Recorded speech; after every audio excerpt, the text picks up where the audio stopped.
2082 साल भदौ 26 गते साँझ 5 बजेतिर 81 बाढी आयो। कुनै कतैबाट पनि पूर्व सूचना भएन।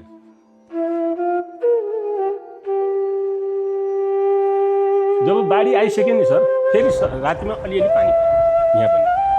फेरि राति पानी परेर फेरि राति 2 बजे फेरि आयो।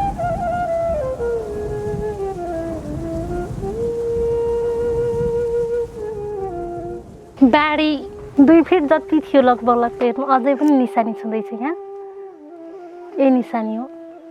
हाम्रो किचन यहीँनिर थियो नि, यहाँ अगाडि म त्यहीँ थिएँ।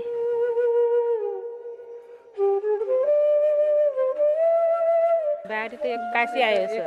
5 बजे खाना पकाउँदै थियौँ त्यो बेला। खाना पकाउन बाँध भइगयो, अब त दाउरा जुझी गयो।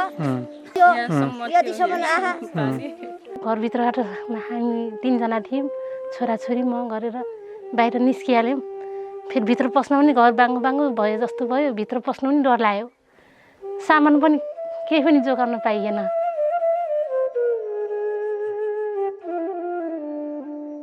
साँझमा त्यहाँको जति पनि बस्तीहरू थिए यिनीहरूलाई ल्याएर स्कुलमा राख्यौँ।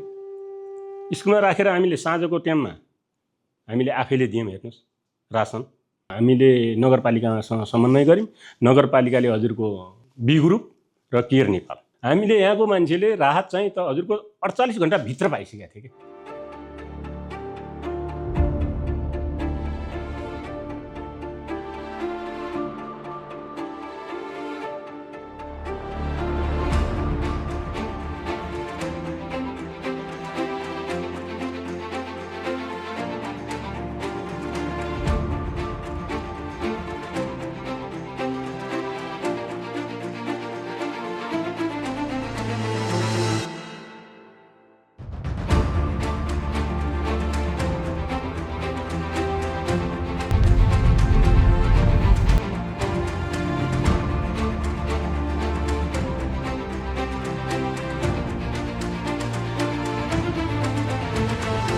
हामीले सङ्घ संस्थाहरूलाई आह्वान गरेका थियौँ।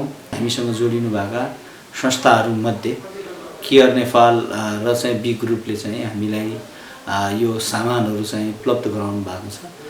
अनि भोलिपल्ट तत्कालै बी ग्रुप केयर नेपाल आउनुभयो र अनि यहाँ एउटा केही सामानै थिएन। अब उहाँहरूले भाँडाकुँडाको व्यवस्था गरिदिनु भयो, तिरपालको व्यवस्था गरिदिनु भयो। अब हामी महिलाहरूको लागि प्रयोग हुने साधनहरू सबैको व्यवस्था गरिदिनु भयो। हामीलाई धेरै सजिलो भयो। त लुगा धुने साबुन थियो, अब हात मुख धुने साबुन छ, त्यो पनि प्रयोग भइरहेछ। अनि सोलर पनि प्रयोग भइरहेछ। बत्ती गएको बेला सोलरको पनि प्रयोग भइरहेछ। अहिले त्यो प्राप्त भएको केयर रिलिफ प्याक चाहिँ पहिला प्राप्त हुने सामग्रीहरू अन्य सामग्रीहरूभन्दा चाहिँ एकदमै राम्रो रहेछ। र त्यो फेरि एकदमै क्विक आयो के त्यो सामान। कहिलेकाहीँ बजारमा भनेको बेलामा सबै सामान एकै ठाउँ पाइँदैन, कहिले कहाँबाट ल्याउनुपर्छ। तर त्यो जुन केयर रिलिफ प्याक रहेछ हेर्दाखेरि पनि राम्रो होइन। अब त्यसलाई ठ्याक्क प्याक गरेर राख्यो भने पछि बाढी आयो भने पनि उहाँहरू बोकेर मजाले हिँड्न सक्ने खालको र त्योभित्र सम्पूर्ण कुराहरू भएको हिसाबले गर्दाखेरि चाहिँ एकदमै राम्रो। समुदाय पनि एकदमै खुसी हुनुभयो र हामीलाई पनि एकदमै सजिलो भयो के।